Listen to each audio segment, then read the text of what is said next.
बहुलक। क्या पढ़ेंगे आज हम? बहुलक। बहुलक का मतलब आपने छोटी क्लास में भी पढ़ा होगा। क्या होता है बहुलक, पहले बेसिक समझ लो ताकि आपको बड़े क्वेश्चन करने में आसानी रहे। ठीक है। बहु मतलब बहुत बार, बहु मतलब जो बहुत बार आता है, सबसे ज्यादा बार आता है, वही आपका क्या कहलाता है? बहुलक कहलाता है। जब आप छोटे थे, मतलब 6, 7, 8 में, तब आपके पास जो सवाल आते थे वो ऐसे आते थे, आपके पास बहुत सारे नंबर लिखे होते थे। याद है वो रसगुल्ले वाला सवाल या कौन सा ऐसे सवाल आते थे? वो नहीं आई बात समझ में? तो जो सबसे ज्यादा, सपोज मान लो कि आप कितने बच्चे हो, जितने भी बच्चे हो, अगर हम मतलब पूछते हैं कि आपकी पसंदीदा मिठाई कौन सी है, आई बात समझ में? तुम्हारी पसंदीदा मिठाई कौन सी है? मेरी जी। अच्छा जल्दी सोच लो पहले, ज्यादा टाइम नहीं है। सारी है जी, सारी है। तुम्हें मिठाइयाँ नहीं मिलती यहाँ पे, तो सारी अच्छी मिलती है। चलो मान लो, एक छोटी सी बात मानते हैं कि जो रसगुल्ला है वो सबसे ज्यादा लोगों को पसंद है। ठीक है। मान लो आप जितने भी हो, मान लो उसमें से 15 लोगों को रसगुल्ले पसंद है, आई बात समझ में? और मान लो कि 10 लोगों को गुलाब जामुन पसंद है। ठीक है। मान लो कि 2 लोगों को जलेबी पसंद है, मान लो कि 2 लोगों को बर्फी पसंद है, तो सबसे ज्यादा कौन सी चीज पसंद आई? रसगुल्ले। सबसे ज्यादा लोगों को, तो वो रसगुल्ले वही आपकी क्या है? बहुलक। बहुलक मतलब जिसमें बहुत सारे लोग, मतलब बहुत सारा, समझ रही बात? ठीक है। जैसे आपके पास बहुत सारे नंबर लिखे हैं, मान लो मैं तो काफी लिखूं, मान लो 1 लिखा है, 2 लिखा है, 1 लिखा है, 5 लिखा है, 6 लिखा है, 2 लिखा है, 1 लिखा है, मान लो इनका आपको बहुलक निकालना है। क्या निकालना है? बहुलक। तो सबसे ज्यादा बार कौन आया? 1। तो 1 इसका क्या हो जाएगा? बहुलक। ये तो वो सवाल थे जो आप छोटी क्लासेज में करते थे। ठीक है। अब यही बहुलक निकालना है आपको, और आपको पास में पूरी टेबल दी होगी। बात समझ आ गई? आपके पास एक डाटा दिया होगा और उसका आपको क्या निकालना है? एक और उदाहरण भी समझ लो। देखो चौथा उदाहरण पे आ जाओ, 4th एग्जाम में देख रहे। चौथा उदाहरण, उसमें देखो आपके पास दिखा रहा है किसी गेंदबाज द्वारा 10 क्रिकेट मैचों के लिए गए विकेटों की संख्याएं दिखाइए। पहले मैच में उसने कितने विकेट लिए? 2। दूसरे में 6, तीसरे में 4, अगले में 5। इस तरह से आपने सारा देख लिया जी। अब बहुलक क्या होगा? जो सबसे ज्यादा बार आया। सबसे ज्यादा बार कौन आया? वही इसका क्या होगा? सबको समझ आ गया? ये तो तब था जब आपके पास कोई वर्ग अंतराल वाली सारणी नहीं दी थी, आई समझ में बात? अब आपको जो डाटा दिया होगा, एक्सरसाइज पे आ जाओ। जैसे मान लो पहला सवाल है, दिखा है आपको? यहाँ दिखाया है निम्नलिखित सारणी किसी अस्पताल में एक विशेष वर्ष में भर्ती हुए रोगियों की आयु को दर्शाती है। समझ गए कि कितने कितने उम्र के रोगी उस साल वहाँ पर एडमिट हुए? समझ आ रही बात? जैसे 5 से 15 तक के कितने पेशेंट आए? 6। 15 उम्र से लेकर 25 उम्र तक 11। और ऐसे ही 25 से 35 कितने पेशेंट आए थे?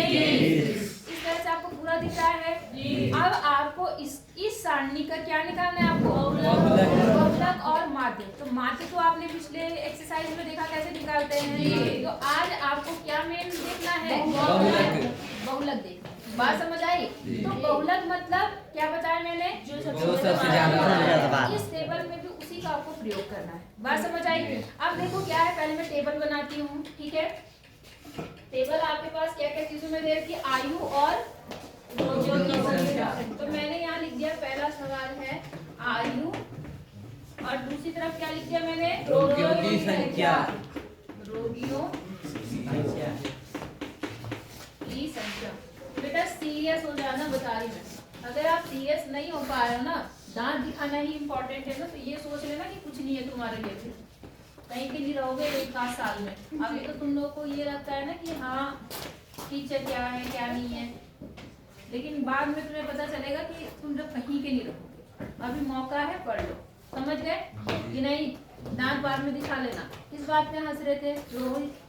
रोहित कब? जब मैं पढ़ा रही थी। समझ आ रहा नहीं आ रहा? बेटा अपने साथ नुकसान कर रहे हो बहुत ज्यादा। याद रखना, कोई नहीं बताएगा भविष्य में। जितना तुम लोगों को ना फिर बाद में तुम्हें पूछने में भी शर्म आएगी अगर कहीं गलती से पढ़ने चलोगे, नहीं तो फिर इसी क्षेत्र में रह जाओगे। बस वही काम करना है, चाहे ठंडी हो चाहे गर्मी। अभी तो पढ़ने में ठंड लग रही है, जब यहाँ से लेके केदारकांठा चढ़ना होगा ना रोज सुबह, और वहाँ ठंड में रहना होगा, क्योंकि आप कोई काम नहीं करोगे तो वही काम करोगे, तो वो ठंड कितनी बड़ी होती है वो पता है तुम्हें। आई बात समझ में? इस ठंड के मुकाबले वो ठंड, जो ठंड में रहना झेलना, रोज सुबह शाम ऊपर नीचे करना, वो ज्यादा मेहनत का काम होगा। बाकी तुम्हारी मर्जी, ये ठंड तो कुछ भी मायने नहीं रखती उसके सामने। धूप में बैठ के आराम से पढ़ सकते हो तुम। समझ आया नहीं आया? बताओ कितना कितना है? 5 से 15, 13 से 25, 25 से 35, 35 से 45, 35 से 45, 25 से 35, अच्छा 35 से 45, 45 से 55, 55 से 65। और भी है? नहीं। चलो ये आपका डाटा है। अब इसमें रोगियों की संख्या क्या है?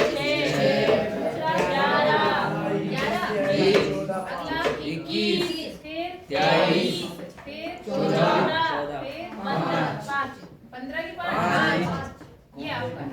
अब आपको निकालना है क्या है? बहुलक। इन आपको का क्या निकालना है? बहुलक। तो याद रखो बहुलक बराबर क्या होता है? बहुलक का एक फॉर्मूला होता है, बहुलक होता है F1 माइनस F0। क्या होता है? F1 minus F0। ये होता है L plus F1 minus F0। बहुत साल हो गए इसलिए मुझे भी थोड़ा सा याद नहीं रहा। F2 F0 minus F1 F2 F2 पे F1 है, F2 यहाँ पर 2 है। हाँ, अब गुणा क्या है? H। तो मैं H यहाँ लिख देती हूँ, कोई दिक्कत नहीं। ये है आपका बहुलक का फॉर्मूला। आई बात समझ में? ये क्या है ये समझ लो। L जो है वो लोअर लिमिट, लोअर लिमिट समझते हैं? ये वाली, इनमें से जो भी आएगा आपका। अब वो कौन सा आएगा वो अभी देखना है, कैसे देखेंगे वो बताती हूँ मैं आपको। L जो है F1 जो है, F0 जो है और F2 जो है, ये फ्रीक्वेंसी होती है। क्या होती है? फ्रीक्वेंसी। मतलब वो इनमें से चूज होती है।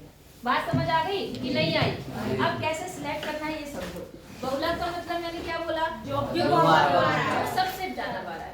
तो इनमें सबसे ज्यादा कौन सा है? 21। यही पढ़ाई कर रहे हो? सबसे ज्यादा क्या है? 23। तो ये आपका होगा F1। ये क्या होगा? F1। इससे ऊपर वाला क्या हो जाएगा?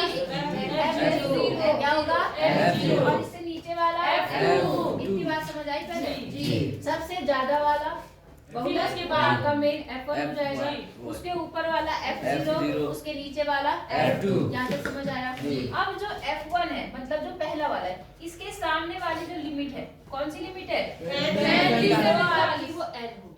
वो आपकी क्या होगी? L। और H क्या था? H मतलब क्या? 10 दोनों के बीच का गैप। समझ आया कि नहीं आया? सवाल समझ आ गया? सब कुछ मिल गया इसमें? इसमें तो कुछ करना ही नहीं पड़ता है ना, बस इसमें सिलेक्ट करो। अब देखो L आपने कितना बताया? 35। समझ आया ना कैसे? फिर plus F1 minus F0। F1 कितना है? 23 माइनस 21। अपॉन कितना? 2F1 मतलब 2×23 माइनस F0 21 माइनस 14। समझ आया नहीं आया? कोई दिक्कत नहीं जी। कितना? 14 और इंटू 10। सबको समझ आ गया होगा? ठीक है, आप बस इसे सॉल्व कर लो, आपका आंसर आ जाएगा। तो 35 तो ये रहा, प्लस 21 में 23 में से 21 गया कितना? 2। और नीचे कितना गया? 23 दूनी 46 ही तो बना। और यहाँ कितना बना? देखो दोनों माइनस के हैं, ये दोनों जुड़ जाएंगे तो यहाँ 4 और 1 कितना हो गया? 5। और यहाँ कितना हो गया? इसको घटा दो, कितना आ गया? 11। और गुणा 10। यहाँ तक समझ आया नहीं आया? आ गया। ठीक है, अब यहाँ तो 35 ऐसी रहा, प्लस इनको गुणा कर दो, 10 दूनी 20 बटे 11। भाग कर दो 11 से 20 को, तो देखो 11 का नाम 11 कितना आया? 9। दशमलव लगाओ, 0 बढ़ाओ, 11 अठे 88। 2 आया, दशमलव लगा हुआ है, 0 बढ़ाओ, फिर से 11 आई का नाम 11। ये क्रम चलता रहेगा, 8 1 8 1, ये आता रहेगा। क्यों? क्योंकि यहाँ पर कितना आ गया? 2। आई बात समझ में? तो आप इसको लिख सकते हैं 35 और 8 कितना लिख सकते हैं? 1.81 लिख सकते हैं। 8 2 क्यों? क्योंकि यहाँ पर 8 से ज्यादा है। अब इसको इसके साथ जोड़ दो तो 0.8 2 तो ऐसे ही रहा, और यहाँ पर कितना हो जाएगा? 5। ये आपका क्या आ गया? बहुलक। बात समझ आई या नहीं आई? कोई दिक्कत जी? हाँ, जो हमारा F1 होगा उसी के ऊपर वाला होगा H0। बिल्कुल। और उसी के नीचे वाला, हाँ उससे कोई फर्क नहीं, बस मेन आपको F1 देखना है। क्या और देखना है? उससे बड़ी, बस उससे ऊपर वाला F0, उसके नीचे वाला F, मतलब उसके बाद जो उसके बाद और जो उसके आगे वाला होगा जी मैम, या फिर उसके बाद वाला कुछ नहीं, हाँ। पहले सबसे बड़ी संख्या ढूंढो हाँ। और बस उसके ऊपर वाला F0, चाहे वो छोटा चाहे बड़ा, छोटा तो खैर इससे तो छोटा ही होगा, हाँ। क्योंकि सबसे बड़ी तो आपने ये ले ली, उसके बाद वो कुछ भी हो सकता है। हाँ, मतलब और संख्या से और जो उसके आगे वाला होगा जी वो हाँ, पहले समझ गए ना? जी। वो उसके ऊपर F0 और उसके नीचे F2, समझ गए? नहीं समझे? ऐसा क्वेश्चन करेगा। हाँ बिल्कुल करो, पहले इसे उतार लो फिर करो अपना दूसरा क्वेश्चन ट्राई।